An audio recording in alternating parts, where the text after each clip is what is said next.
guys, what's up? It's Kyle, also known as the Pandaman, with another episode of Unlocking Your Inner Strength. Today, I got a very special guest, Dr. Dean Jones from out in Colorado. Dean connected with me a couple months ago, and it was really cool because Dean specializes in fasting as well. So I'm really looking forward to learning from you. So thanks for being with me, Dr. Dean. Absolutely. Thanks for having me, man. Let's start with just kind of tell everybody a little bit about your background, where you grew up. Did you play sports growing up? What was schooling like, and then what you're doing now? No sports background. Even though I looked like an athlete, I always like to tell people God blessed me with other skills in this life. Nice. I was never good. And I think so I grew up very young, was healthy, normal. And then it probably started for me middle school, maybe even before middle school, just started getting a little chunkier, a little bit more extra weight. And then middle school, it just took off. And then high school took off. And man, I hit 300 pounds at 16 years old. And we're not talking football strong. We're talking, I couldn't even do a push-up. That's so embarrassing. Like, even I talk about it now, I can laugh it off. It's hilarious. But, and my parents tried so hard, man. Like, they tried so hard. I have a fit dad. I have a fit mom. My dad was jacked in his 20s. Look at pictures. So, and I think that's why I have good genetics for muscles. But the body fat percentage I got from my mom's side, I think, and whatever it was, it just snowballed. It got worse and worse. And, it sucks because I chose to, because I remember back, there was other big guys just as big as me that were not depressed about it. They were happy. They were, they accepted it. And for me, I never did. I hated it. I hated myself and was really unhappy about it, man. I remember hitting 300 pounds, tipping the scale. I had one of those come to Jesus moments where I'm like, man, 16-year-old me is like, I still remember this. They call this the flashbulb memory, like just the feelings, the emotion, that I'm like, all right, this is it. Now I'm finally ready. I don't know why it took passing 300 pounds, but I started researching. I have musk up the money I have. I get a personal trainer. I tell them, look, all I got is enough for a couple, 5 sessions. I just need you to teach me like what to do. I found the trainer that lost the most amount of weight because that motivated me. And they taught me, what I consider the old school method, the military method, the counting calories, counting macros, 6 meals a day, cardio in the morning, weightlifting in the afternoon. And I did it. I followed it and it worked, right? I never tell people that method doesn't work. It's just, we'll talk about this later. It's just freaking difficult to maintain. That's the main problem. But so I lost 100 pounds. It's like my identity was finally able to come to fruition, and I didn't feel so shitty about myself, but unfortunately, for the next 10 years, I struggled to maintain the weight. I never let myself gain the whole 100 back. But man, it was like year to year, I would gain about 50, back and forth. Every winter, I'm thinking, all right, summertime's around the corner. I need to start this in 3 to 4 months, get super serious, enjoy summer, take my shirt off. And then, fall, and I'm putting it back on, and it was this vicious cycle. And then I remember, so now I'm like, fast forward 21 years old. I hear about intermittent fasting, right? And that was such a way back then, right? Because, it's accepted now, intermittent fasting. But at that point, it was so radically different. It took me a while of knowing about it before I tried it. And I was just freaking blown away with just intermittent, not even the long stuff, which I know you love. And this is what connected us, I think. But my 50 fluctuation kind of dropped to like 20s. And then all of a sudden, I'm like, I hear about prolonged fasting. I'm like, sure, there was no fear to try that at this point. Tried that. Kept noticing just how much easier it was for me to be in shape. And that's the key. I say easier, right? Because I was able to do it before.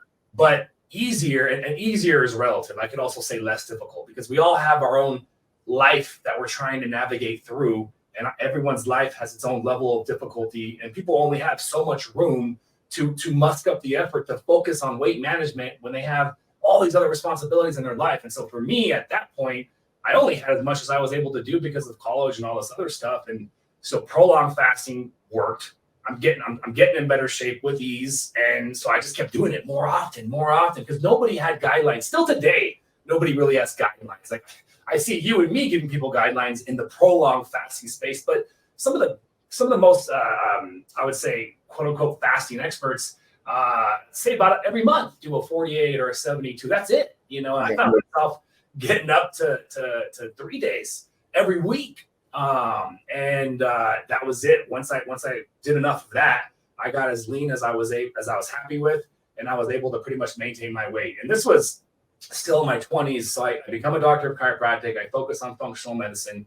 And I just start with my patients. I'm like, look, this isn't really standard, but I really believe in this fasting stuff, and I have about a third of my patients like, let's try it. And so I was blown away as a functional doc because I'm doing blood testing, I'm doing stool testing, salivary analysis, all sorts of different markers. A lot of them was weight management, but a lot of them wasn't even a weight thing. I had some even thinner people who were so inflamed and so under health that I was like, okay, we can do this, and it's going to help tremendously, but you just got to really eat more on your non-fasting days. And so I would work with them to that. And I was just blown away with the markers, with the changes, talking with other functional doctors and going, why are my patients getting a lot healthier with more ease? That's what really blew me away. And I really think it was the prolonged fasting that was in addition to everything else. Like you can't just prolong fast, it's going to fix everything, but it does fix a lot. Yep. And it's a really good base.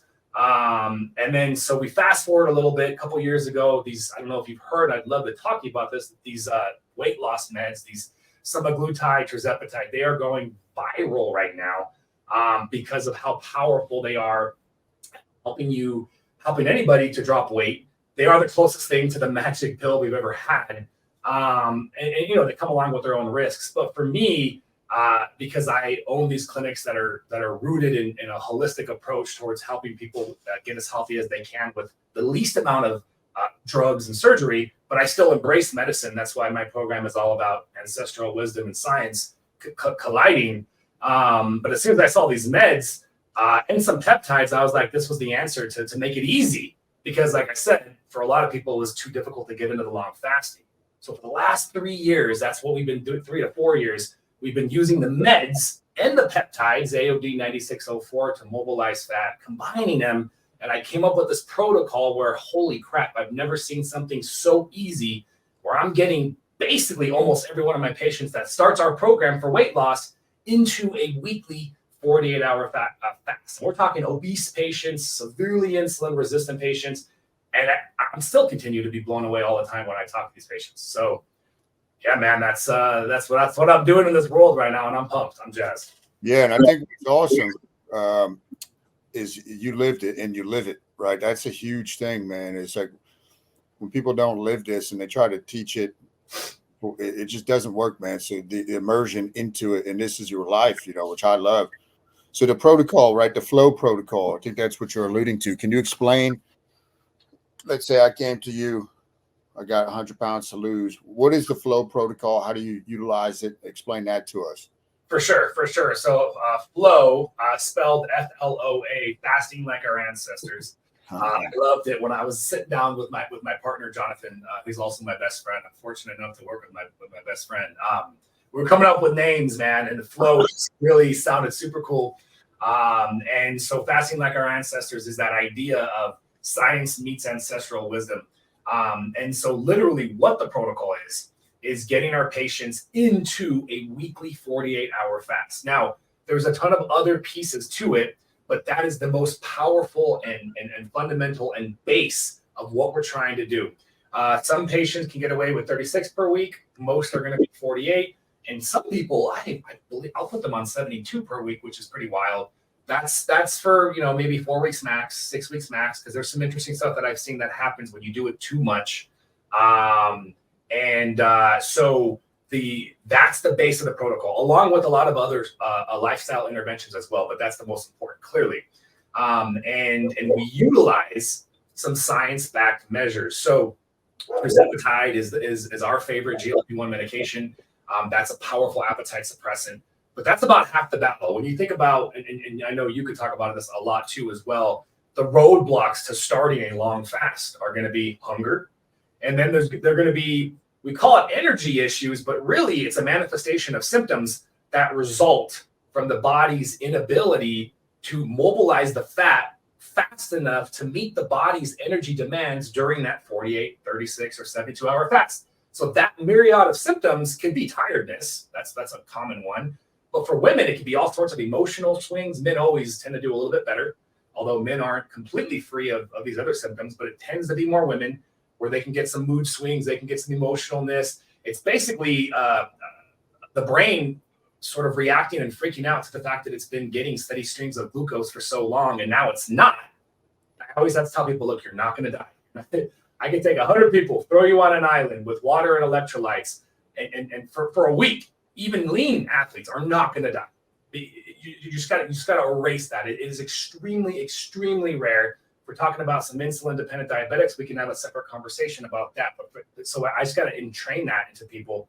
But once they understand that, they'll embrace it and accept why there's a difficulty to it. But going back to the protocol, the AOD 9604 is the other piece of it.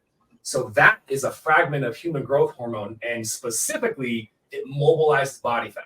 So I like to tell patients, and I call it as artificially induced metabolic flexibility.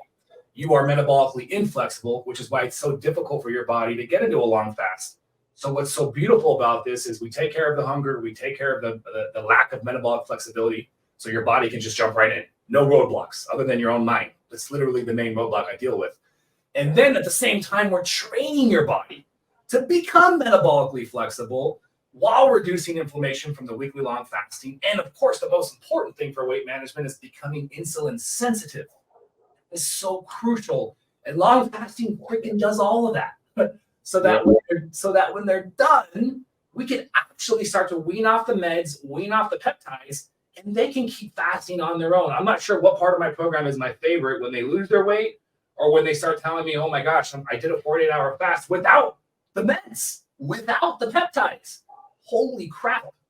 I wasn't so sure that I believed you when I started this program, but I was hopeful, and here I am. But that's the key. That's the key, because I'll get asked this question a lot. Can't I just fast 24 hours once a week and be fine? Look, you could do no fasting, take the meds, and lose the weight. But you didn't sign up for my program for weight loss. You signed up for my program because you want to maintain your weight loss for the rest of your life without the meds, with ease. And so there's a little bit more work during the weight loss phase, which is my flow protocol. But I feel like I've made it as easy as I possibly can, taking advantage of basically the most extreme version of prolonged fasting that I've seen. Yeah, that's fantastic, man. It's so refreshing to hear. Talk a little bit, Doc, about the insulin resistance and how that's, I always kind of said that's the twin sister of inflammation. Talk a little about insulin resistance, inflammation, what you've seen, what you've noticed. Yeah. So the twin sister, I like that you're calling that, in regards to how they both are vitally important for your body's ability to be able to burn body fat. They're very, very important. But what's crazy is what I've noticed is, and the big three is inflammation, metabolic flexibility, and insulin resistance. But the hands down, out of those three, insulin resistance is the most important. If I took 100 people and vote that are all overweight, and I focus on either inflammation or insulin resistance, without a doubt, if I focus on just resistance, I will have more successful weight loss. Not that inflammation isn't important. It's just the less, it's the second common denominator in terms of the most people that are struggling with an inflammation-based resistance to weight loss. So they're all important, though, and this is why we got to target all three of them. But insulin resistance, in a nutshell, is a condition that develops over time in reaction to chronically elevated insulin levels to begin with. Now, we talked to a plethora of different medical researchers and doctors, and there absolutely is still a continual scientific-based debate on exactly what causes it. So I'm speaking from what I think is probably one common theory. I feel very strongly about it because it always plays in fashion with my program, but nonetheless, this is still one of the high-level theories, is that due to chronically elevated insulin levels, your body becomes resistant. So resistance is literally when your body doesn't respond to insulin as well. What is insulin's job? To get the sugar out of your blood into your cells. It's been doing this your entire life. You eat food, blood sugar rises, insulin rises, blood sugar goes down, insulin goes down. We call those transient rises. And I don't care how high it goes, that's completely normal. And this is why kids and young adults can get away with eating all this sugary crap and they're still fine because their body can handle it. But unfortunately, we've been told since the 70s, and I talk about this in the book that I just published, but we had this point in our history in 1977 where the government stepped in and said, hey, and there's a whole funny story to it due to we were having a lot more heart disease. And so they blamed fat. They blamed saturated fat and fat intake. Little did they know we were just dying from heart disease because there was less death from infections, less deaths from TB, and so heart disease was next in line. So government makes a decision for us. Now all of a sudden we have the food pyramid, which we all remember growing up with, which at the base is 60%. So for the last 50 years, we've been thinking the right thing to do is eat a lot of carbohydrates and to snack all the time, which has never happened in human history.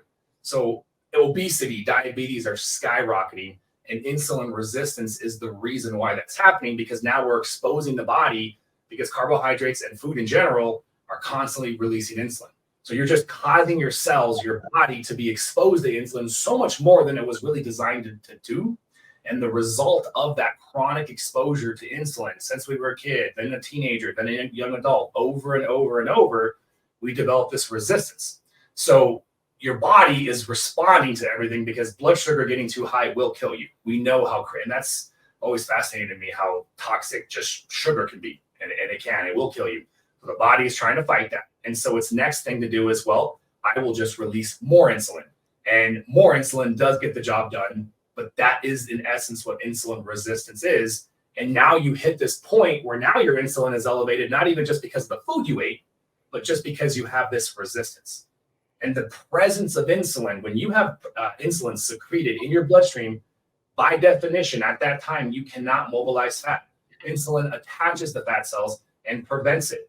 And so, if we have time today and we get into the whole calorie, obesity, it gets really interesting when you get into the weeds of it, because, well, technically speaking, the argument of that is if you're in a deficit, it doesn't matter. Well, yes, that's true if we're talking about just weight.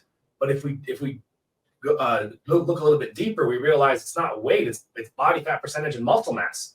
And if you have insulin elevated, but you're in a deficit of calories, you're not losing fat by definition, but you're going to lose muscle mass. And this is where we have so many people becoming this, what we call skinny fat, where essentially their weight's going down to these medications, but their hormones are all screwed up.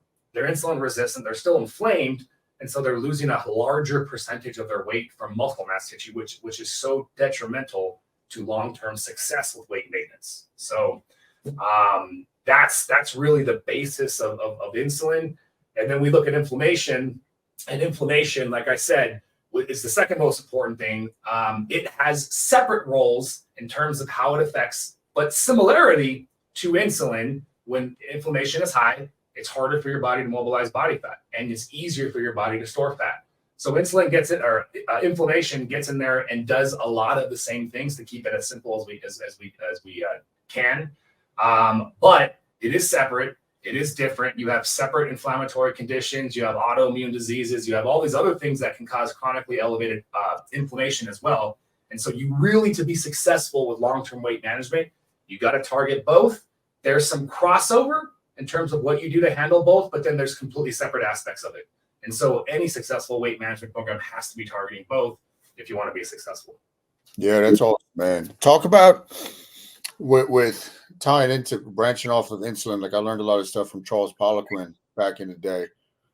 But talk about what you've seen with the long form fasting, or which your theories are with growth hormone. I've seen a lot of different stuff with that, and glucagon. Yeah. So that is one of my favorite aspects of. There's so many of prolonged fasting. My gosh, but growth hormone is definitely one of them. So, and there's different ideas. There's different pieces of literature. I've seen some literature that says growth hormone can go up to 1,000%. I've seen 200, 300%.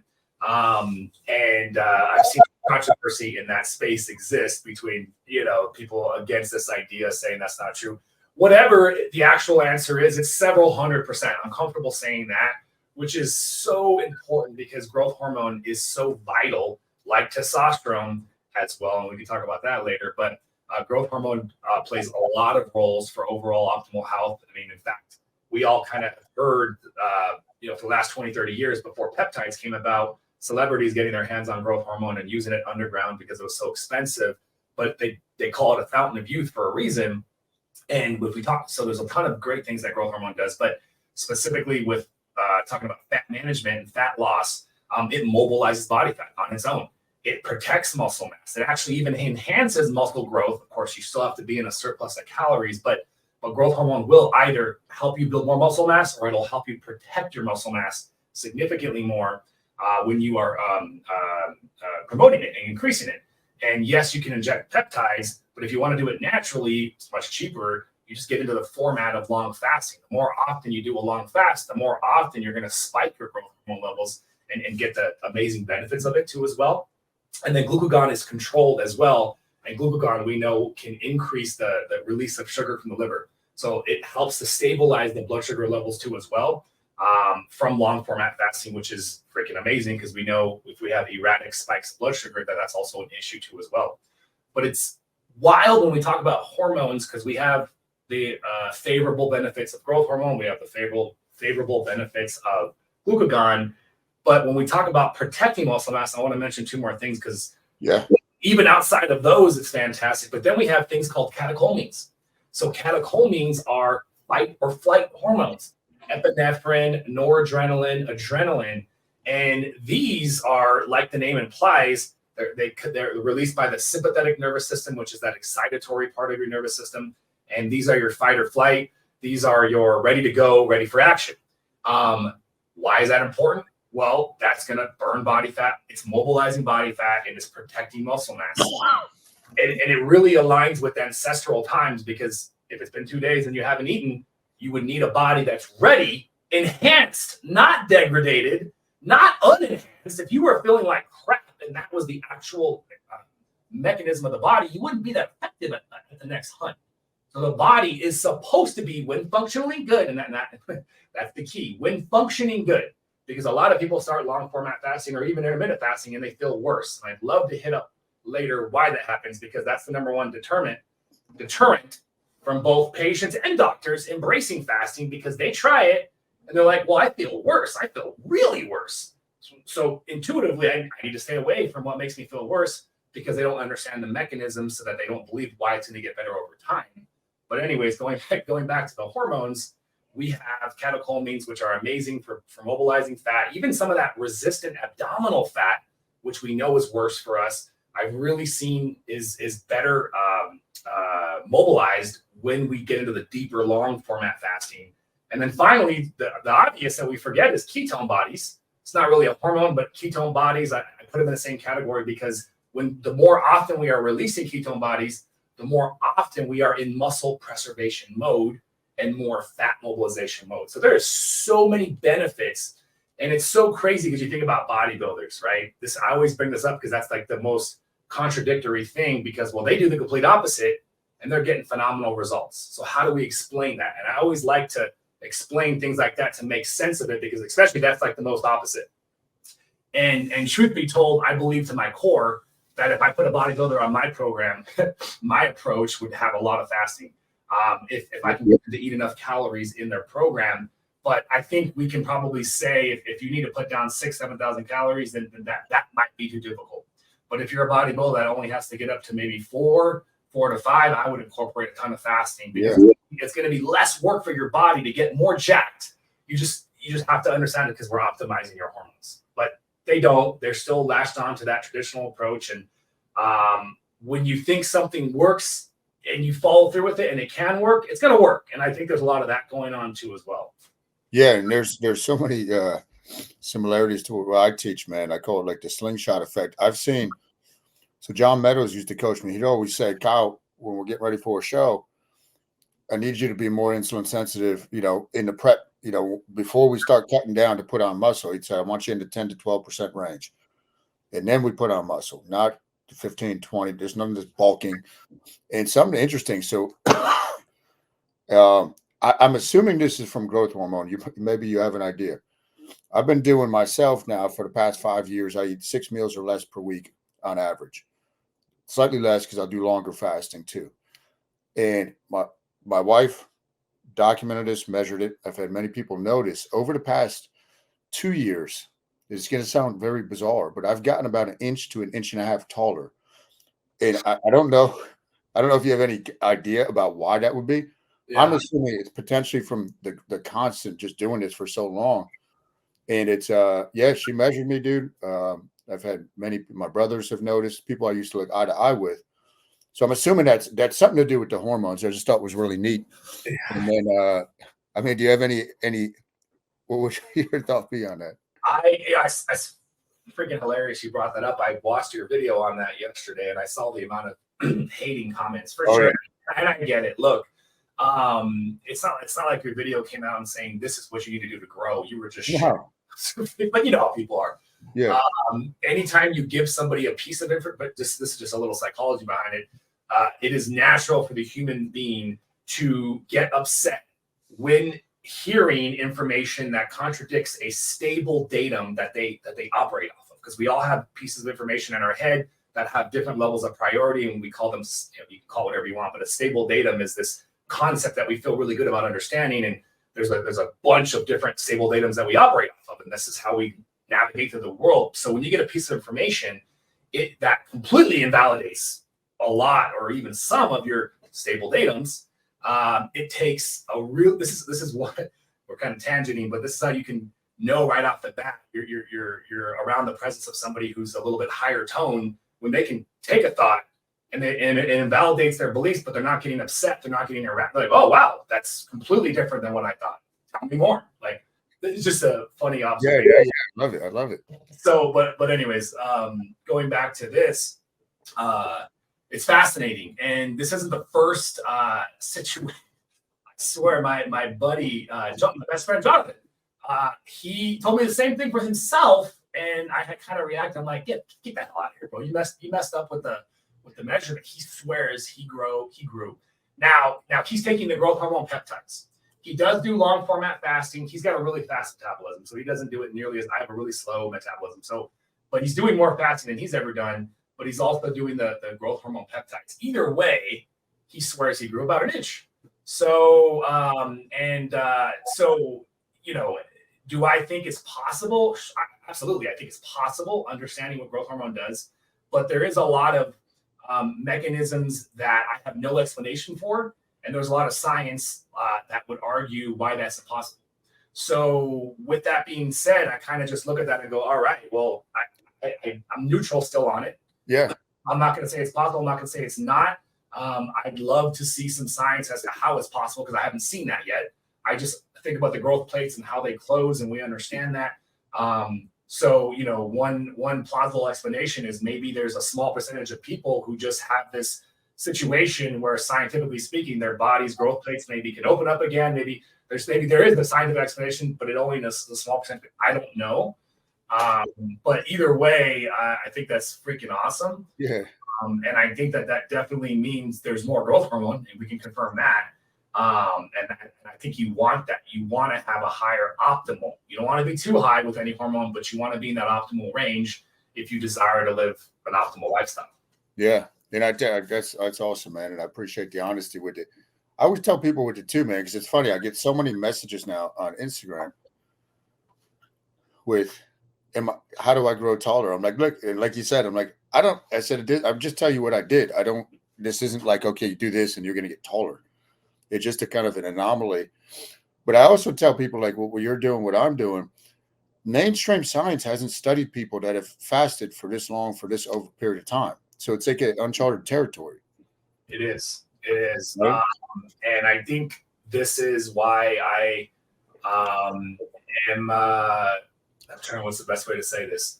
I realize that I'm being very ballsy. And, you know, we do have some literature, and I feel like I've reviewed a lot of it. You know, if you know the story of Angus Barry, the guy that fasted for a year. Yeah. I look at the good and the bad. I saw some cases of a couple deaths from long fasting, but they were month long, and it was really weird that the way they designed it, you know, so it didn't invalidate anything we're doing. And I never recommend anybody go on a month. I mean, I've seen people talk about miraculous healing, but that's super aggressive. So I do feel like I do have the most aggressive program that I don't actually know fully your program, so please share with me. I just know you're doing a ton of long format fasting, but As far as what I've seen from programs, this is like the longest. And yeah, it is uncharted territory. And I would love one day to become part of a study to use the data that I'm compiling. People just don't realize like how expensive it is to get actual real data done. And so if you choose to take the opinion, well, if the data doesn't support this idea, I'm not going to do it. That's your prerogative, and I understand. But I think a lot of people literally don't understand the fact that there's so much money that's needed to do research. And also, so that's one thing to understand. But the other aspect of it is every single thing that was an idea before it was proven with science. And so you could choose to wait for that, and that's totally fine. That's the conservative approach. But some of you are going to die before you get to that point. And the other, so that's the second piece of it, and then the third piece of it is if we're talking about holistic as a whole, natural services, because we know natural services, holistic services, in this day and age, in this world, unfortunately, don't get the kind of attention when we talk about literature. So it's like David versus Goliath. I always like to call it if we're going to have a medical debate and a scientific debate between this drug-based therapy and this holistic-based therapy, it's not even a fair debate. And because there's no money backing that therapy to get the kind of research that it needs to either validate or invalidate it. So how is that even fair to begin with? Now, is that the practitioner's fault? No, it's not. I mean, we can have a whole separate conversation about the powers that be above that, but yeah. I don't even want to go there right now. The reality is it's not a fair battle. So what do you do? Yeah, and then I go back to that starting point. Well, you could wait, but that's your health that's potentially paying at a cost of waiting for these holistic therapies to be validated. And a good rule of thumb for just holistic treatments as a whole, generally speaking, is they tend to be much safer with very low risk compared to allopathic procedures, which are higher risk, generally speaking, of course. And the most you have to lose in the holistic space is just money. But what's crazy about long format fasting is you don't have any money to lose. Try it. And that's it. Guys like me and you will tell you, okay, we understand why you're feeling crappy. So give it X amount of time, do that. And if you follow a protocol like ours and you still feel crappy, fine. At least you tried it.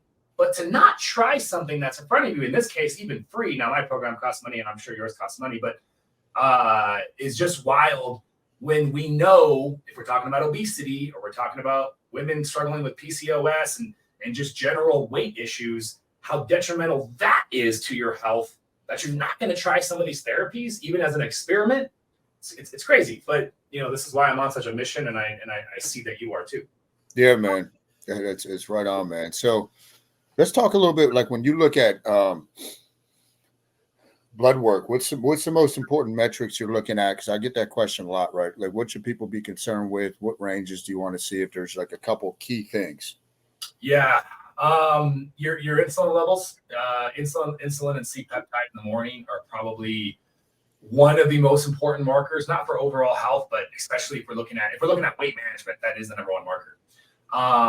The reason why that's so much more important than A1C, A1C is that average of your blood sugar levels for the prior 3 months. So yes, your blood glucose level tells us something. If you catch it and you haven't eaten and it's above 80, 85, that's a concern, but it's not super reliable because you have transient rises all day long. So you look at the A1C, and the A1C, when you look at it, is always going to tell you what has the last 3 months look like. So that's a powerful marker. But the reason why that is a problem is because by the time your A1C rises to 5.7, which is pre-diabetes, and this is a huge problem, is that most doctors, not all, there's some primary care practitioners that understand and get it, and I love it, but most of them tell the patient right when they become pre-diabetic is when there's a problem, or when we should start doing something or thinking about it. Some of them don't even say that. Some of them go, we'll wait. If it keeps going up a couple more points, then we'll get you on the metformin. I mean, that's what a lot of them still say. Some of them will say, though, okay, if I would see this is a problem, you should start making changes now. For the last 4 to 5 years, this is still a theory, but a really strong theory with science to back it up. And it makes a lot of logical sense. Your A1C just didn't rise randomly at some point. If we understand, we take a step back and we talk about the mechanisms, you have a very strong mechanism called the insulin system that is really the incretin system, but which is a compilation of different hormones, but your body has been managing this system for years. And so for the A1C to actually get to prediabetes, it means for the last 5 to 8 years, your body has been fighting, and it finally lost. It's a long process.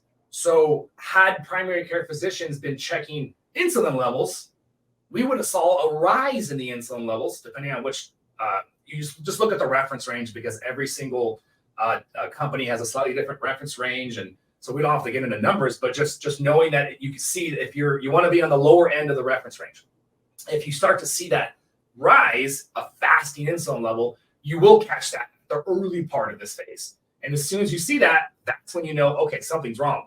Why is my diet hasn't changed? Because that would be the first thing you look at. But if I'm in the same environment, then and that's rising, that means my body is working harder, and it's already insulin resistant. It's already starting the insulin resistance, which technically means you were even having a problem prior to that. But at least when you see that, that's the first reliable marker that you need to get your ass into gear and start doing something before it gets to the point where now your A1C is rising.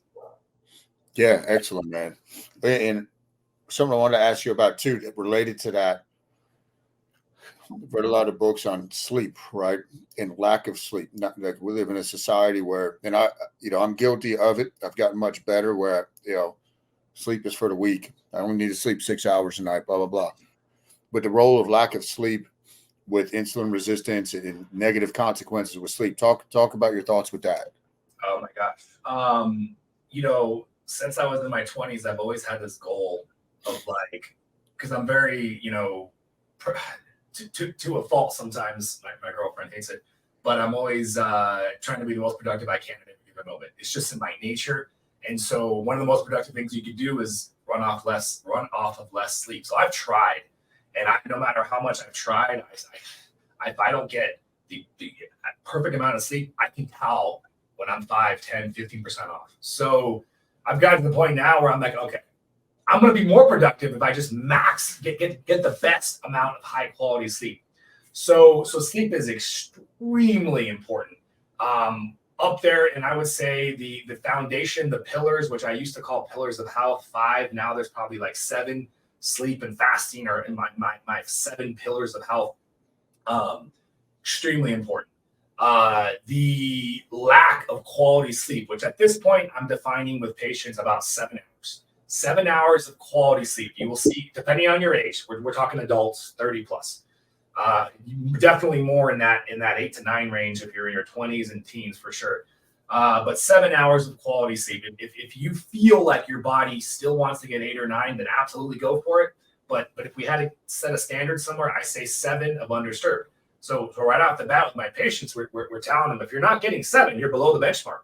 And the consequence of that is elevated cortisol. And cortisol is an important hormone to understand because it gets a lot of negative rap and a lot of negative attention in the weight loss arena. Cortisol is a stress hormone, and cortisol in a normal situation is, I see a tiger, holy crap, I need to run for my life. Cortisol releases blood glucose spikes, which is great. You need that glucose so you can sprint your ass out of there and get to a safe environment. But not a lot of us are encountering tigers nowadays, and a lot of us are encountering mental stress. And the mental stress, and that's a fascinating debate as to why we're becoming so, I don't want to say weak, but there's a whole other debate as to why we're getting so susceptible to stress to begin with, which is triggering that, which is a whole other conversation. But what's happening is we are getting chronically stressed from many things: work, life, the idea of another pandemic coming, who knows? Yep. So the stress causes the cortisol. And if we are chronically doing that every day or multiple times a day or multiple times a week, independent of food now, we have the blood glucose spiking.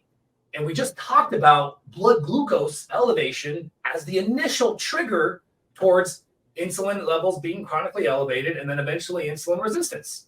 So this is a whole other pathway independent of food. You could be doing everything right and even stress levels managed, and not getting quality sleep. So I want to make that part clear. Lack of quality sleep is a stressor. Stress is a stressor. So both of them, as far as what they do to the body, are the exact same scenario. They're just different things.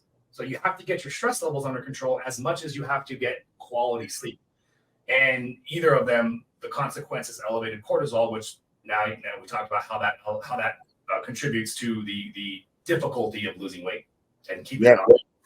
Yeah, no, and that it's I know it was Stan Efferding came and spoke at our gym, one of our gyms a couple of years ago, so during the pandemic. And he would always talk about that. Like if you're waking up early and you're doing cardio but you're sleeping 5-6 hours a night, man. He said you're stepping over $100 bills to pick up pennies. It doesn't make sense.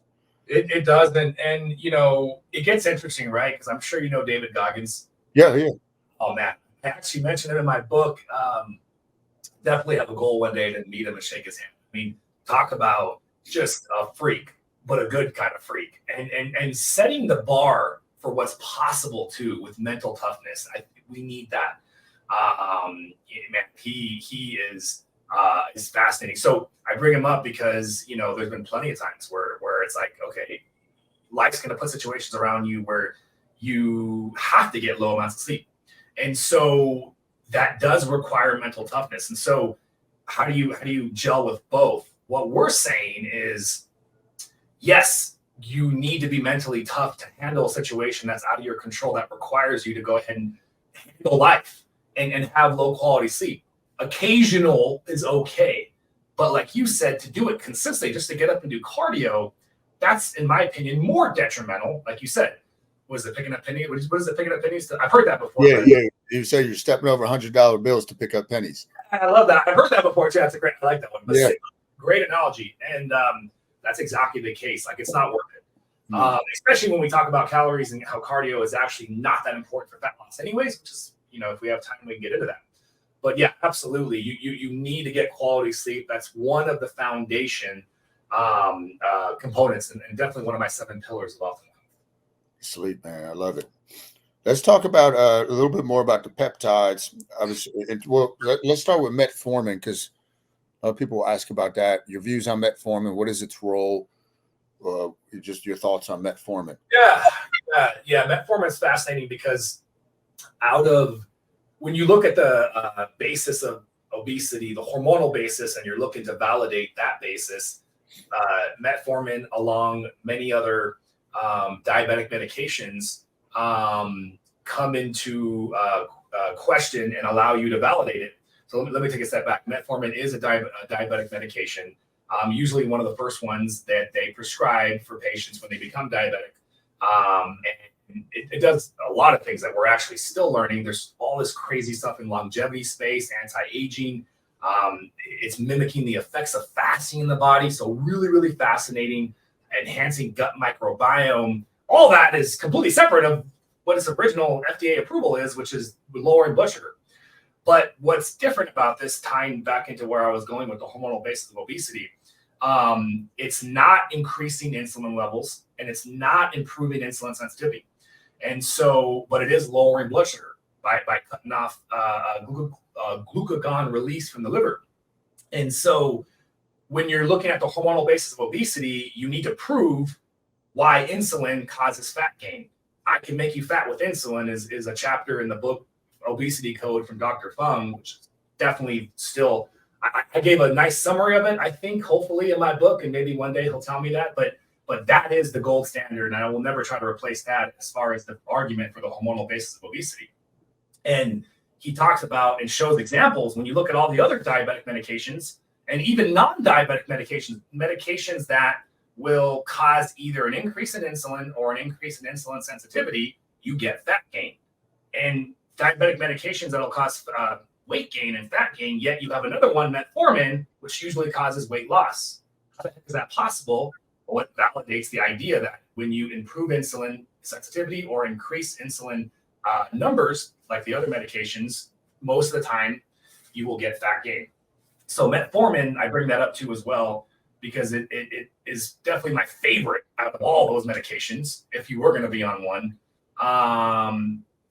because of that, and because of those other benefits that I think are real that are just, we don't have enough science literature to validate them. I personally don't take metformin. The only reason I don't, as an anti-aging, because I love the idea of what it does, and I do think it's very safe, is I saw some stuff about some potential propensity to injuries that I need to research that more. I tend to get a little bit more injured than I'm proud to admit, that I'd like to admit. So as soon as I saw that, I'm like, nah, I'm good. Also, too, guys like me and you, we do so much fasting. Like, I'm sure we get even more enhanced with metformin, but we're doing more fasting than most people in the world anyway. So that's another reason why I was like, let me wait and see. But if I can find out that that I feel comfortable with what metformin doesn't do as far as potentially increasing propensity to injuries, then I'm all for it, because I do think it's fascinating. I do think you'll live longer. One of the anti-aging experts, David Sinclair, he includes metformin in his protocol. So I do think it's very powerful. I do think it's generally safe. I do think it's a consideration in your program, even if you're not diabetic and you have access to a clinic that can actually prescribe it to you. I definitely think it's worth question for us, our consideration. But for us in our program, we don't need it because we're doing the GLP-1s, the AOD for the fat mobilization, and then the long format fasting. So even if we are working with diabetics or pre-diabetics, we don't need the additional benefit of metformin, although it's great. Definitely, it's great, but we just personally don't need it, so we don't use it that often. Sure. And then with the peptides you're referring to, I keep obviously seeing a lot of headlines and stuff about Ozempic. Is that one of the names? Or like your thoughts on Ozempic? Yeah. So let's just talk about GLP-1 medications and kind of versus peptides, because this gets thrown around a lot too. So peptide therapy is we have peptides in our human bodies. They're really, really tiny. A peptide is essentially a small chain of amino acids. Proteins in your body are big clumps of amino acids, and then peptides are like a small linear chain of like 20 to 50, and a protein molecule might be hundreds of amino acids. And amino acids are the basic building blocks of our body, of our tissues, right? This is why if we don't eat enough protein, eventually we'll die.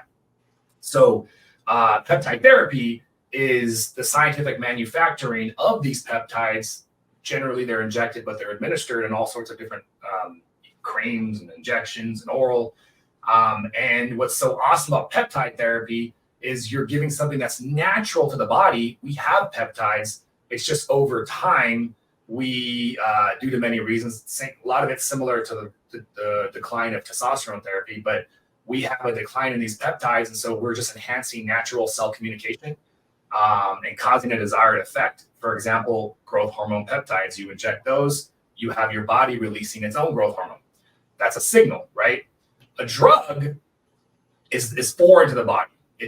We've never had a deficiency of any single drug. Every single drug is foreign to the body, but they cause an effect. And so Dr. Seeds is kind of considered the godfather, the pioneer of peptide therapy. And the way he described it is so fascinating to me. Peptides are like the human body's language, and drugs are a foreign language. And so this is when you eat a drug, you are forcing something to happen, like somebody bulldozing themselves through a door, versus a peptide, which is smooth, doesn't cause any disruption. This is why peptides generally are side effect free.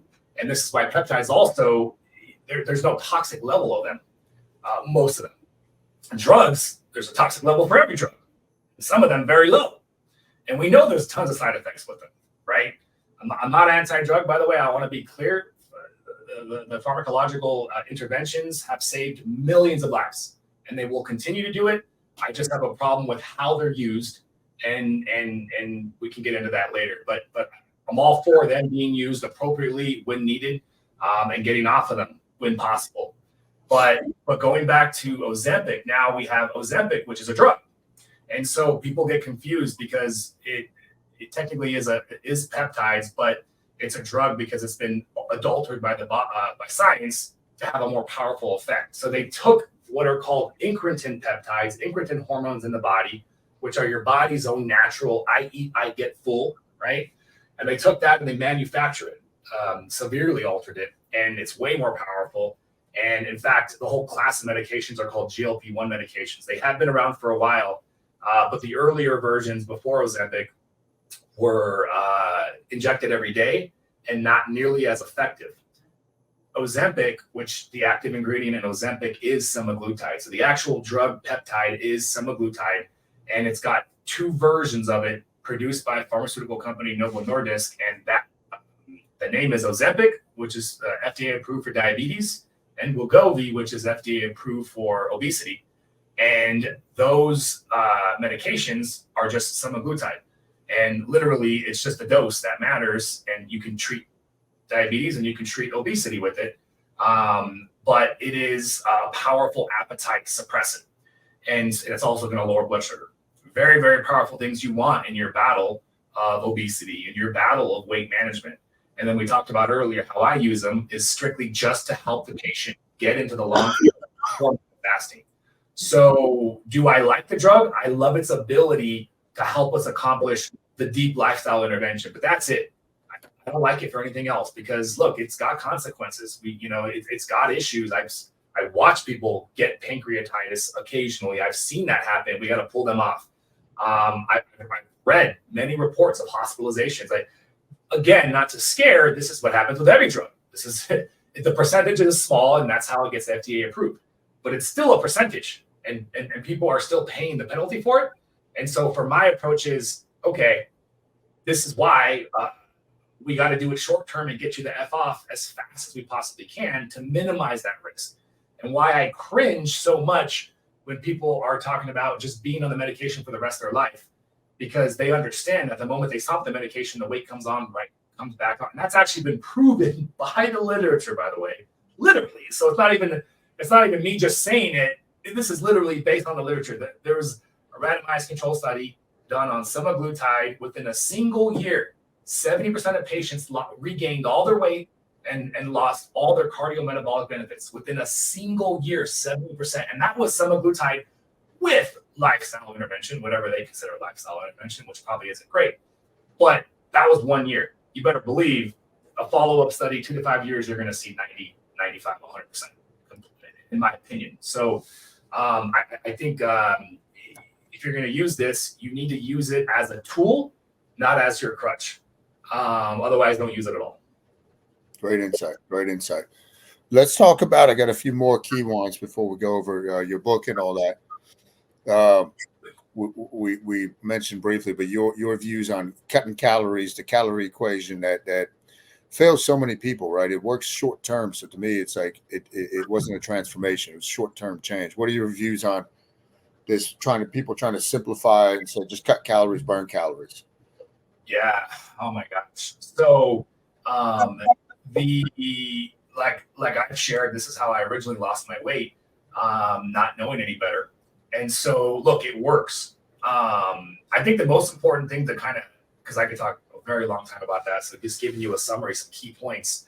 I think the mistake, and I get this from a lot of trainers. You notice something on TikTok?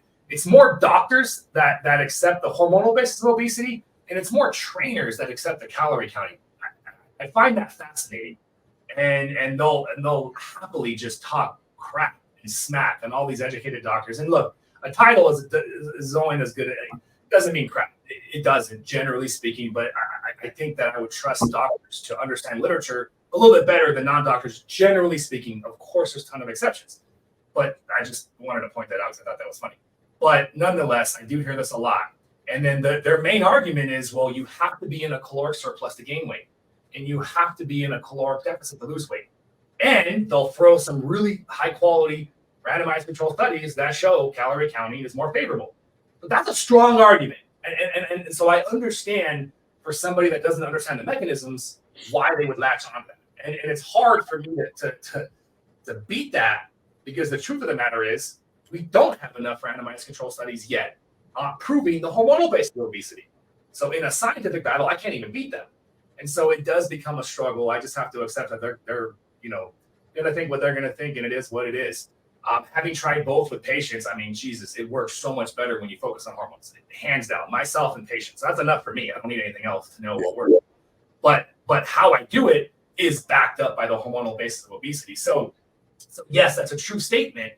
Surplus requires, or weight gain requires surplus. Weight loss requires deficit. But where they get lost is, well, what controls whether you're in a surplus or whether you're in a deficit? And that, to a strong extent, not 100%, because you can voluntarily choose to stuff your face, and you can voluntarily choose to completely stop eating. So yes, you do have that, to a certain extent, power to go one way or the other. But most people are not putting that much attention to do one or the other. Most people are living their lives on autopilot, and this is controlled by hormones. And so because most people live in that space, because they're not David Goggins, they don't have that kind of mental toughness to go above their mind and above their body, I should say, sorry. They are letting their hormones control everything. And so your hormones literally, by two pathways, your appetite and literally your metabolic rate. So you have a center in the brain that is constantly detecting whether you're in a surplus or in a deficit, called the hypothalamus. And it is constantly changing by detection of whether this trend of, am I gaining weight, or this trend of whether I'm losing weight. And this mechanism, if again you think evolutionarily wise, very, very powerful and important, because if you didn't have an ability to slow down your metabolism in reaction to a absence of food, you would die. It's a phenomenal mechanism, and we all have it. But unfortunately, now that we're not in that time anymore, it's causing us to get these weight loss plateaus. But my point is you have centers in the brain that can, just like a switch, change your literal metabolic rate and downregulate your thyroid. And so the most that you're going to burn and the most that you're going to diet off is 10-20% of the total calories in a day. The majority of a metabolic rate for a day comes from your basal metabolic rate. It's like anywhere between 60 to 80% of the total calories burned per day comes from just at rest, what your body needs to survive. And then you can influence it 20 to 40% more. 40 would be aggressive, a ton of activity, a ton of exercise. So when you have that much of your calories burned being influenced by your metabolic rate, and your metabolic rate can be literally changed by your hormones, you don't really have as much control as you thought. And so what's controlling it? Is it the calories or the hormones? Well, it's both, but it's the hormones controlling the calories. And the opposite can happen too as well. It's so fascinating. They looked at obesity patients, and everybody thinks obese patients have slow metabolisms. But when you actually look at the metabolic rates of obesity and obese patients, they actually have faster metabolisms, because their body is trying to fight the obesity. They're trying to speed up the metabolism. If you looked at the sheer numbers of the amount of calories, because we know 3,500 calories equals a pound of body fat.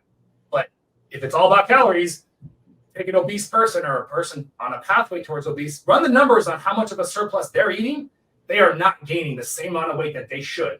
So that right there proves that there's some sort of switch that's happening to cause them to burn more calories to fight obesity. So we have this powerful mechanism that alters that basal part of your metabolism. And then the other one that's pretty much almost as powerful, or for sometimes for people even more, is your appetite.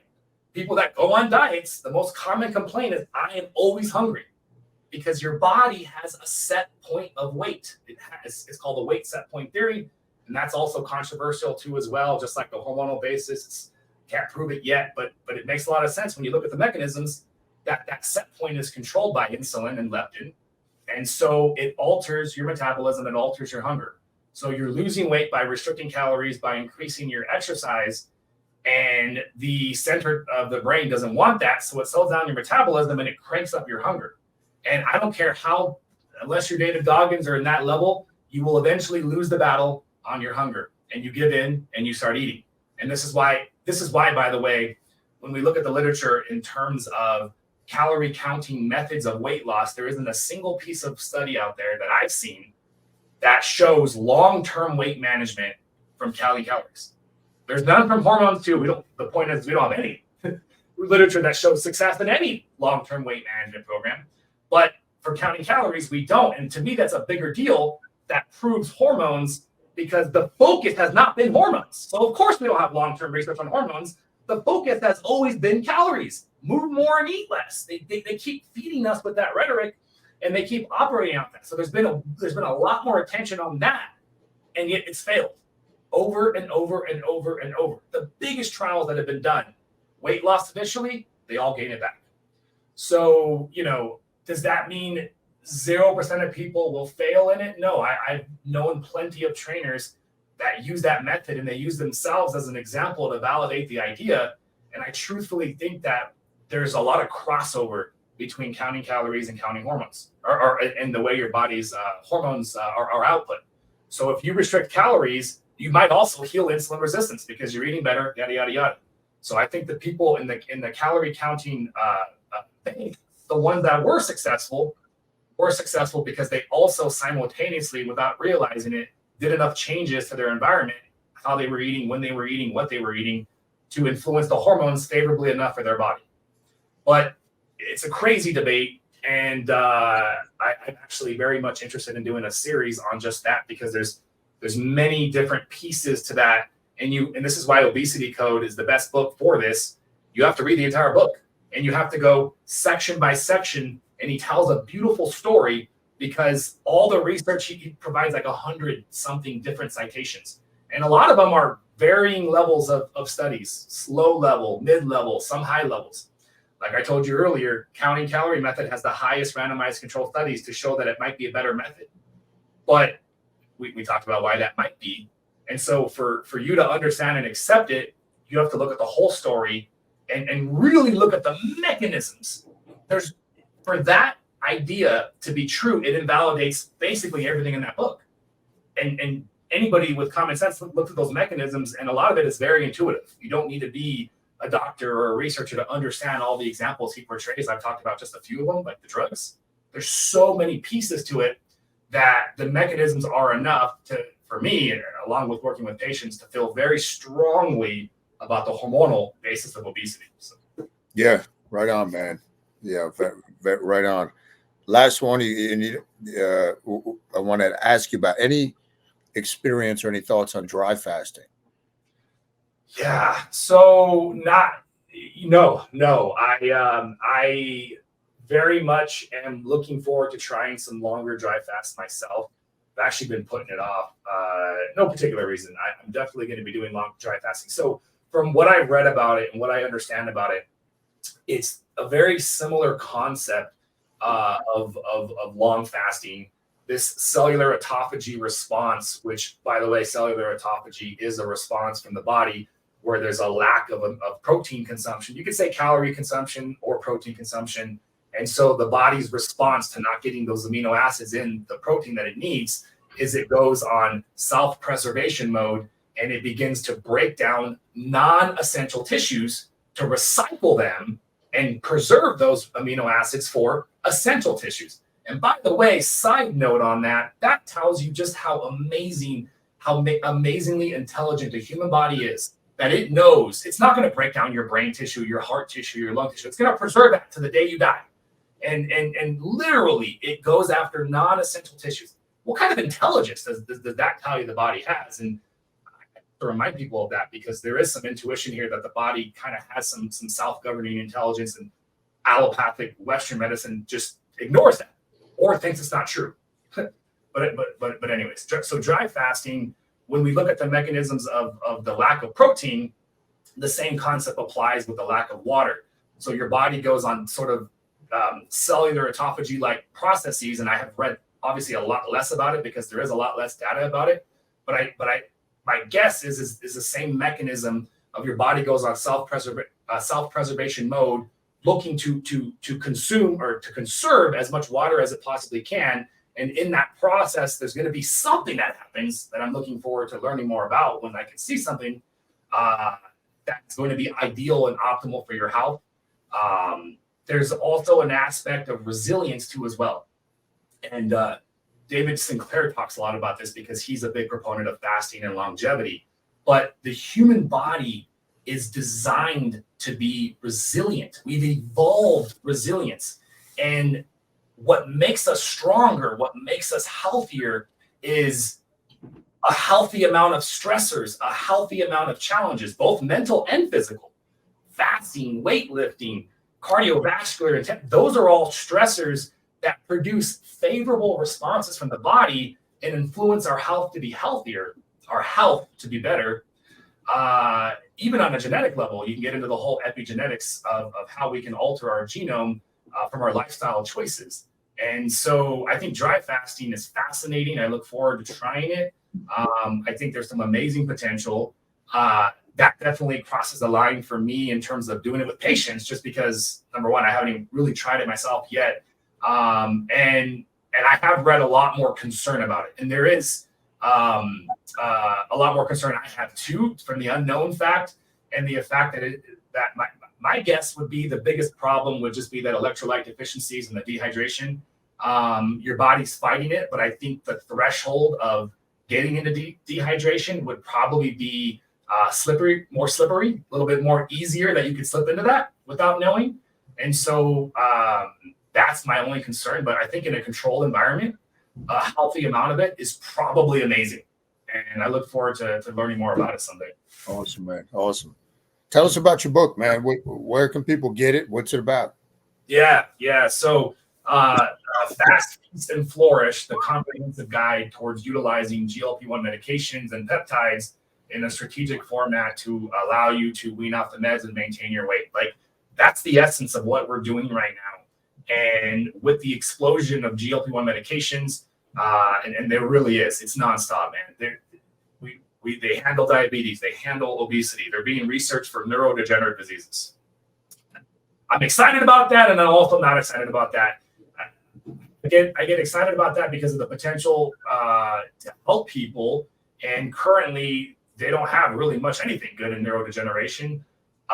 The part that bums me out is the fact that all the attention's going there. But why focus on that? I mean, people like me and you will help people utilize them in better formats. But anyways, this book is just that. It's a comprehensive guide towards everything that I've learned over these last 20 years on how to get into the lifestyle interventions, use these peptides, use these medications in a strategic format, with the goal in mind of weaning off and maintaining your weight loss. Even whether you want to use the meds or can't get access to them, or you don't, either scenario. I have like 15% of my patients that are completely, I want to do this 100% natural, and I'm like, let's do it.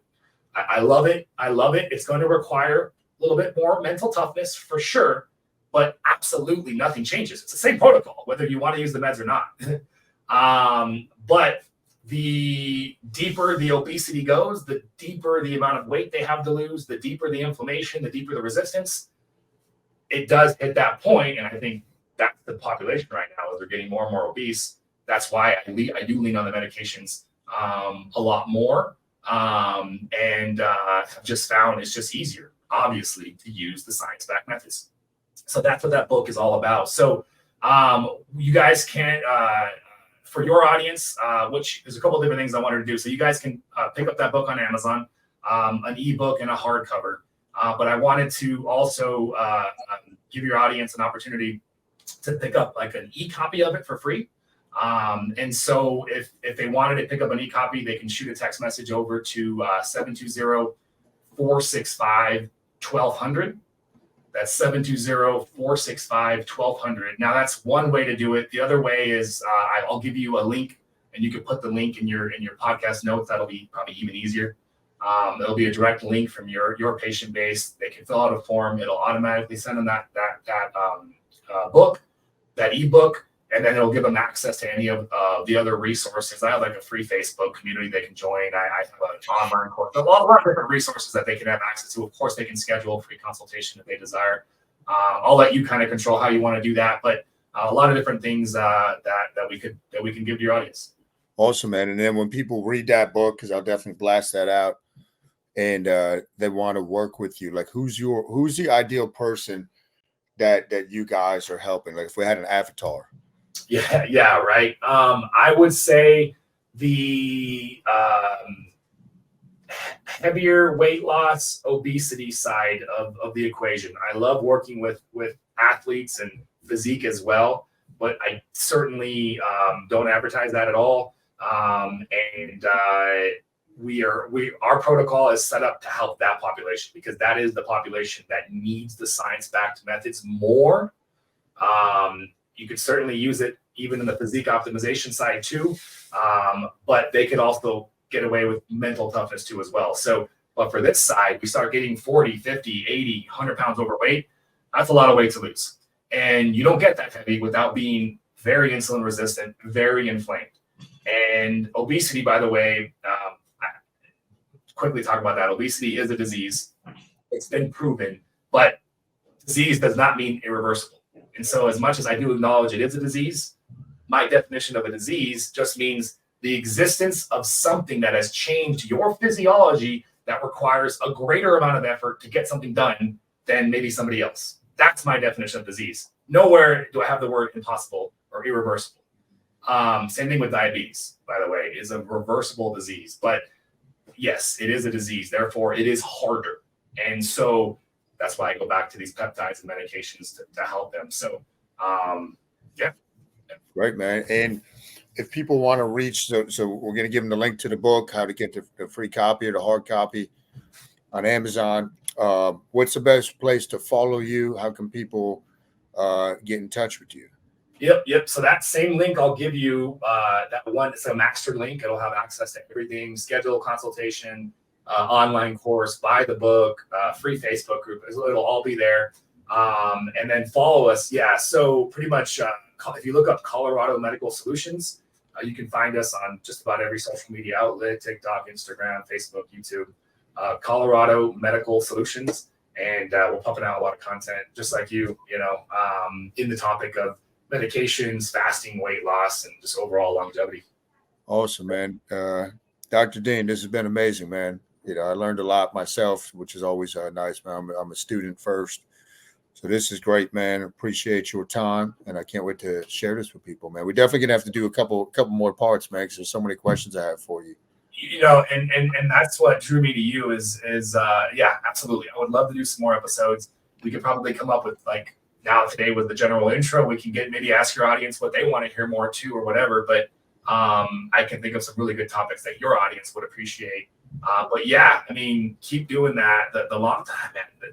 I still, besides you, I don't see anybody else pushing. They're not out there, man. They're not out there. Yeah. Crazy. You know, and we're barely at the point where society has almost fully accepted intermittent. It hasn't even fully accepted intermittent fasting, Yeah. but it's almost there. How long is it going to take before prolonged fasting is a regular thing? I don't know. Yeah. But let's see how long before we find the third person, because it's me and you right now fighting the long fasting battle. But it'll be interesting to see the next one.